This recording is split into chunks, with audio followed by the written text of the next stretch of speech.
We're now streaming worldwide on RadioOnFire.com and the Radio on Fire app. Welcome back. Your man Diamond K in here, Diamond K in the morning on the all-new RadioOnFire.com. Thank you for joining me. Thank you for tuning in. A lot to talk about, a lot of things that I want to discuss today on the show. The Juneteenth celebration is something that in recent years I think has gotten even more attention. If you don't know, Juneteenth is the holiday celebrating the emancipation of African Americans who had been enslaved in the United States, in this country. Originating in Galveston, Texas, it is now celebrated annually on June the 19th throughout the United States, with increasing official recognition. It is on its way to becoming a federal holiday in 2021. Also called Freedom Day, also called Jubilee Day, Liberation Day, Emancipation Day.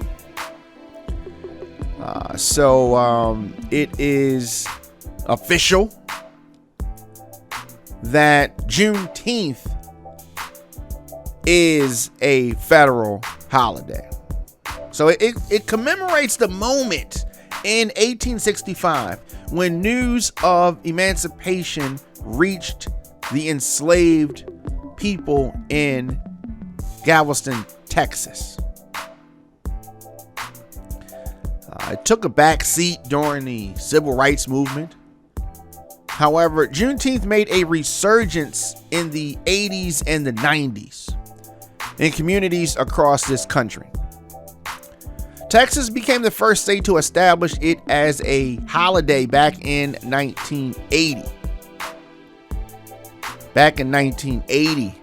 And it has been a long path for Juneteenth to become a federal holiday.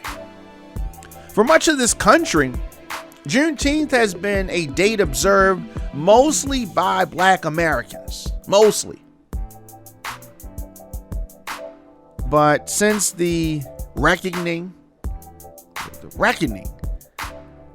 reignited by the killing of George Floyd last year, the tide has really changed. Congress passed legislation that would establish June the 19th as Juneteenth National Independence Day, sending the bill to President Joe Biden's desk for his signature. This is the first holiday approved since Martin Luther King Jr. Day, which was established back in 1983, and it was a whole lot going on to get that in the books. Getting to this point took pushes by activists, several legislative attempts, and momentum generated by the Black Lives Matter movement. Congress has in various years passed resolutions honoring Juneteenth. But it wasn't until last year that lawmakers considered making it a national holiday. So despite broad bipartisan support, Democrats and Republicans, the effort was unsuccessful.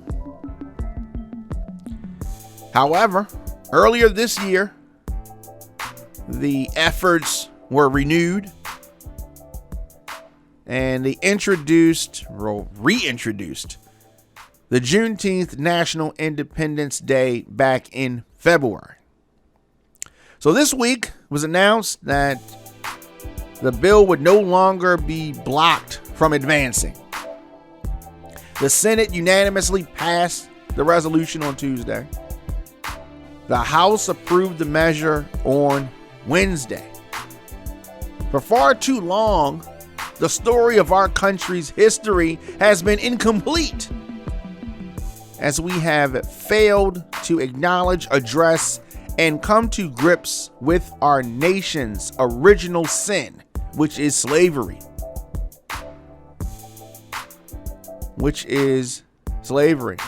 So Congress passed a bill making Juneteenth a federal holiday. So Joe Biden is going to sign the bill into law today, 3:30 p.m., and he's going to deliver some remarks. Well, this is a good thing. This is a good thing. So, you've been seeing people talking about Juneteenth more and more. Maybe when you were in school, they didn't talk about it, or they glossed over it, or just, breezed past it. So Juneteenth becoming a federal holiday. Just tuning in, it's your man Diamond K in here, Diamond K in the morning on the all-new radioonfire.com. Here in the program, we deliver the biggest political and trending news stories of the day with original reporting and interviews from across this country, emanating from our studios in Baltimore and Atlanta. The show is fun, the show is upbeat, but I also want to expose what is really happening in this country. Radio on Fire is Black voices giving you the American story. And it's a hell of a story. New episodes of the program drop Monday through Friday, 8 a.m. But I don't want you to miss any of our live broadcasts. In addition to our 8 a.m. program, we drop content throughout the day as news happens. Hit that notification bell so you get an alert whenever we go live. Diamond K in the morning on the all-new radioonfire.com. Earlier this week, sad story in DeKalb County, Georgia. A grocery store shooting, murder happened. And, I don't understand why this cashier was killed. So police have identified the cashier, identified the killer, and this shooting took place over a mask dispute in this DeKalb County grocery store. It's called Big Bear grocery store. I've driven past it many times. I've never been in there, but I've driven past it many times. So the cashier who was killed Monday in this shooting in the supermarket was 41-year-old LaQuetta Willis. She worked at the Big Bear supermarket for over 10 years. A GoFundMe page has been set up to help with her funeral expenses.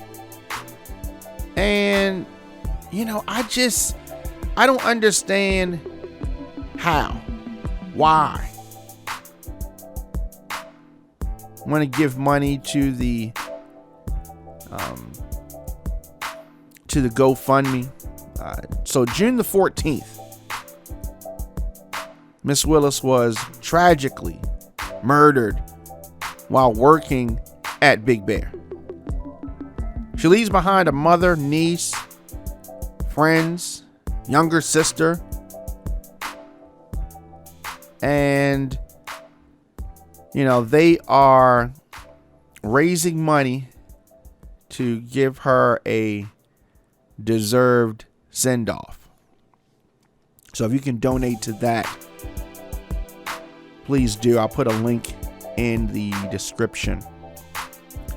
So the GBI, Georgia Bureau of Investigation, identified the suspect, this suspected shooter, Victor Lee Tucker Jr., 30 years old, also of Georgia,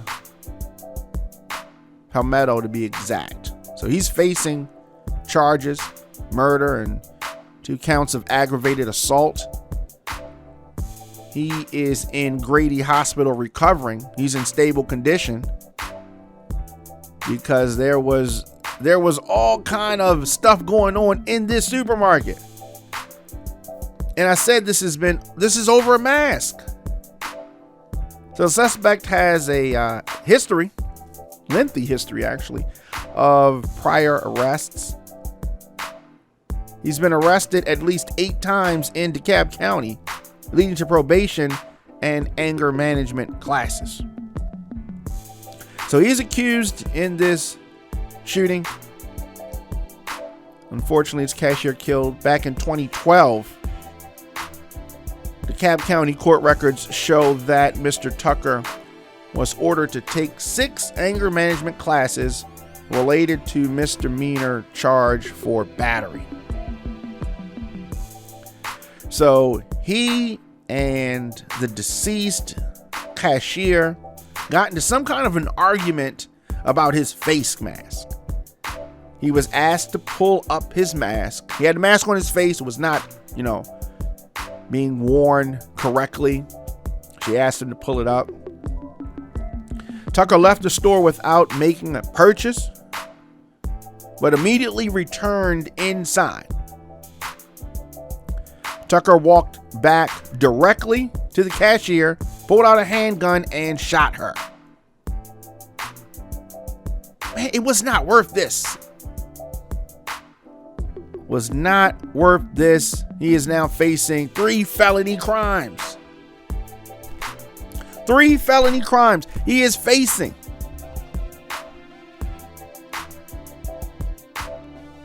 So these charges: aggravated assault with intent to murder after a second cashier was shot, and aggravated assault against an officer. The final charge is the result of Tucker allegedly shooting a DeKalb County Reserve deputy, Danny Jordan, who was working off duty as the supermarket's security officer. Jordan fired back at Tucker, striking him. This was a mess. So the supermarket has been closed since Monday. They reopened today. There was a private vigil yesterday.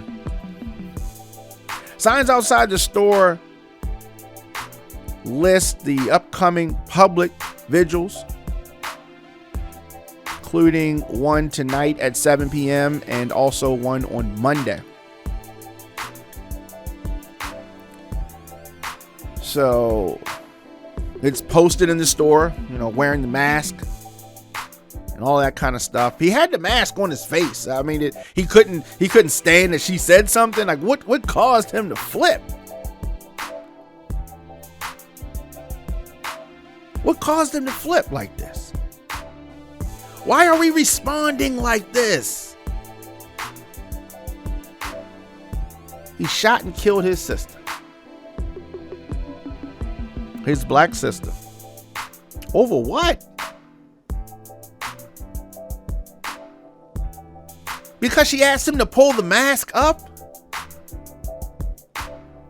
Happens to me quite often. I don't know, not every day, but sometimes I forget the mask. He had his mask on his face. I mean, I've been on the phone, gotten out of a car, walked in the store, they're like, hey, you need to put your mask on. Where's your mask at? I'm like, oh, snap. Okay, and I go back to the car, grab my mask. Not a big deal. If I have the mask on my face, I just pulled it up. I mean, it wasn't a big deal. He clearly knew that he needed a mask because he had a mask on his face. He just had it pulled down. I don't understand why. I don't understand why we're reacting like this. And even if she said it in a way that he didn't like. Now look at this situation. Do you feel better now? Your freedom's gone. Real talk. Your freedom's gone for real. He's going to have a lot of time to think this over. He's going to have plenty of time to replay these moments in his mind and wish that he had responded differently. He's going to have plenty of time to do that. Let me know your thoughts in the comment section. Instagram, Facebook, Twitter, LinkedIn, TikTok at The Diamond K Show. at Radio on Fire. Of course, Diamond K in the Morning is available everywhere you get your podcasts. Apple Podcasts, Stitcher, Spotify, Google Podcast. Of course, radioonfire.com, the Radio on Fire app, the WRF radio app. You can download that from your app store. Leave me a comment. Scroll your timeline, attend a Zoom meeting on mute, do some online shopping, send an email, all while listening to Diamond K in the Morning on youtube.com/djdiamondk. Get breaking news, adult conversation covering topics that are important to Black culture. Visit radioonfire.com for our original radio and podcast videos, TV programs, all of that. All powered by On Fire Media, On Fire Television. Absolutely. So, this weekend, Father's Day weekend, and, fathers don't get the same kind of attention that mothers get for various reasons. This weekend, in honor of Clifton Smith, aka Mr. Cliff. He was a community leader, mentor, barber, and a phenomenal father. The Black Community Action Coalition and the Peace Team presents Father's Day weekend free cuts for dads. There are 30 slots available, first come, first serve. That is Saturday and Sunday, June the 19th and the 20th, from 9 a.m. to 7 p.m. Free cuts for dads. It's located at the Peace Team, which is 2923 West Belvedere Avenue, 21215. All powered by Jamoke Inc., the Peace Team, Restoring the Village, Village Mentality, and of course Radio on Fire. Free cuts for dads. Dads can come get a haircut. As I said, first come, first served. This weekend, Father's Day weekend, June the 19th and 20th. That's Saturday and Sunday, 9 a.m. to 7 p.m. Brought to you by the Black Community Action Coalition and the Peace Team. I don't say we appreciate you, fathers. We really, really appreciate you. We appreciate you, mothers, as well, of course. But this weekend is for the fathers. Of course, Diamond K in the Morning on the all-new radioonfire.com. I am here daily giving you my spin, my take, my thoughts on the news. Of course, visiting radioonfire.com, you can get our news reports, politics, entertainment, music, and just general news. radioonfire.com. Holly Springs, Georgia. Police officer dies after being dragged by car. Suspect shot and killed. Earlier today, this morning, an officer died. And the GBI, Georgia Bureau of Investigation, said that it started as a traffic stop. They said that the Holly Springs officer and a male suspect who was shot and killed by the officer. They're still gathering details. It's going to be a press conference 2 p.m. today. The Bureau confirmed that the officer's body has been taken to a lab for an autopsy. Cherokee Sheriff's Office said the area of Hickory Road from New Light Road to Little Road has been closed for the investigation. That stretch of Hickory Road will likely remain closed at least till the afternoon. So avoid that area. Of course, law enforcement agencies mourning the death of the officer. So you want to keep the Holly Springs Police Department in your thoughts and prayers. Of course, his family and friends as they mourn the loss of one of their officers who was killed in the line of duty. So much by way of violence. Talked about this last year. The Atlanta college students who were tased and dragged from the car during the protests announced a lawsuit against the city. Tanya Pilgrim and Messiah Young are the students in question. Attorneys for Pilgrim and Young, the college students who were tased and dragged out of their car by Atlanta police officers downtown Atlanta last year, announced this lawsuit today. A release said that the lawsuit has been filed against the city of Atlanta, Mayor Keisha Lance Bottoms, and several police officers that were involved in the assault. It is an episode that they describe as the most traumatic thing that has ever happened to them. I can imagine. Pilgrim, a Spelman student, was never charged with anything. And a charge against Young, who attends Morehouse, that charge was dropped. Attorneys said the officers stormed their car, smashed their windows, and tased and assaulted both of them in the incident, which was captured on body cam video. We saw that disturbing footage at a time when things were very heightened. Officers threw Pilgrim to the ground. She landed face down on the pavement and they handcuffed her. Young was punched repeatedly and suffered a deep laceration to his arm that required 13 stitches. Both Pilgrim and Young were taken into custody.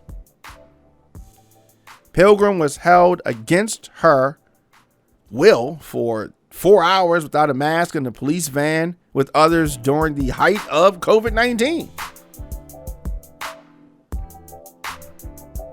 4 Atlanta police officers were fired over this incident.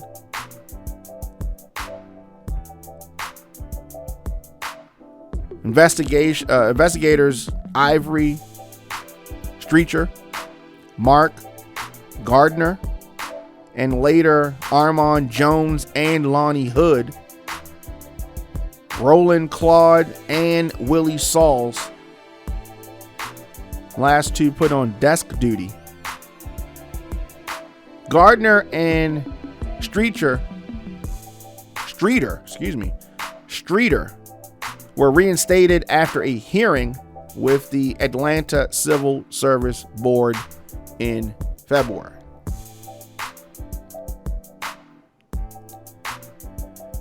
So, all in all, Armand Jones and Lonnie Hood are the ones who have been fired because Streeter and Gardner have been reinstated. And Claude and Sauls were just put on desk duty. So all 6 face charges varying in seriousness.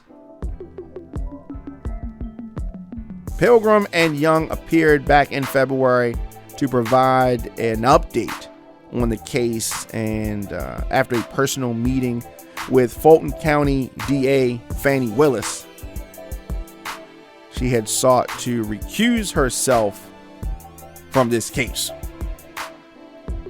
So a court proceeding recently allowed Willis to recuse herself from the Rayshard Brooks police shooting case as well.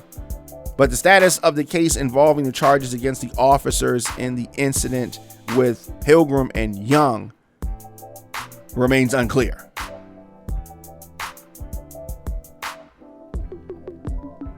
So they definitely have a case against the city of Atlanta and the officers. And here's the thing. When you are in the line of duty and you do something, of course, there's a lawsuit there. Lawsuit against the city, lawsuit against the officers, lawsuit against the police department. That's what they have to deal with. Officers do not like to be held accountable. And to that I say, be mindful of your actions. The same way that you hold citizens accountable for actions, you yourself are a citizen.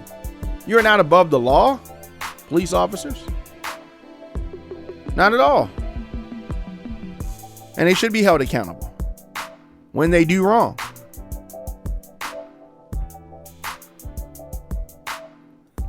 And they should be praised when they do right.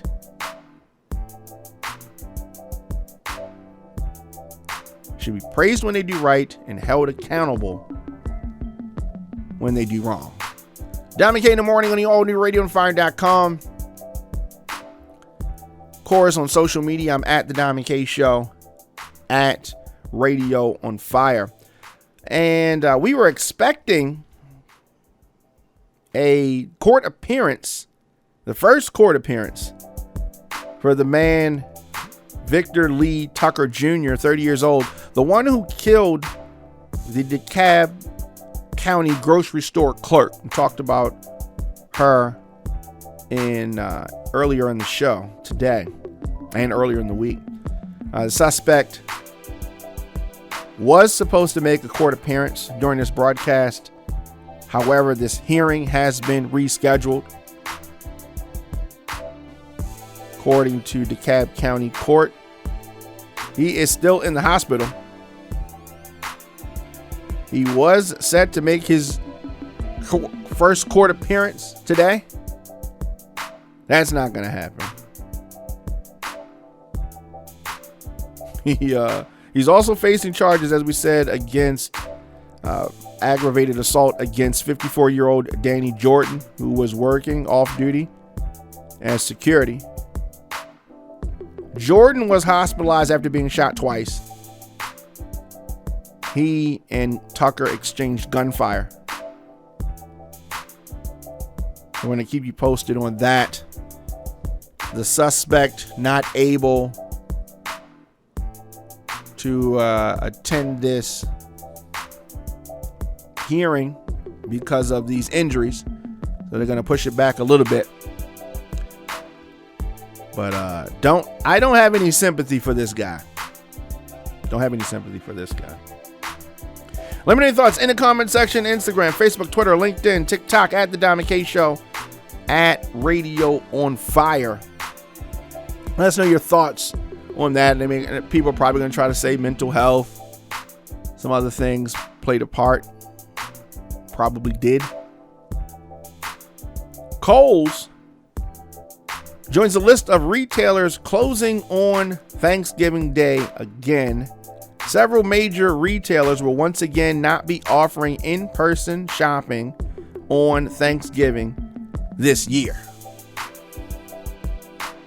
I've worked in retail when they used to have those Black Friday sales, and they still do, right? But I remember having to leave family events early on Thanksgiving because I had to go to work.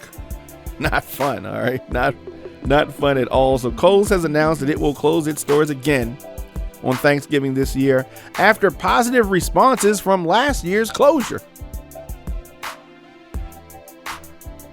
As part of Thursday's announcement, Kohl's also cited evolving preferences in how and when customers want to shop during the holiday season. Over the past decade, retailers have tried to kick off in-person Black Friday sales a day early by creating a new tradition of shoppers heading to stores after their turkey feast. But those sales cut into Black Friday numbers. I mean, of course they did. Is anybody that's going to really try to get out there early? Those are your Black Friday shoppers anyway. So some critics called out stores for not letting workers spend the time with their family. And that's what I was referring to earlier. Last year, of course, we had the height of the coronavirus pandemic, and many retailers closed their stores on Thanksgiving Day. Online sales for Black Friday hit new records as Americans chose to do their shopping from home instead of traveling to stores amid a pandemic. Makes sense, right? Cole said today that details about holiday hours, including those for the week of Black Friday, will be released at a later time. And finally, the U.S. Supreme Court has dismissed the Republican-led challenge to the Affordable Care Act. Dismissing this challenge.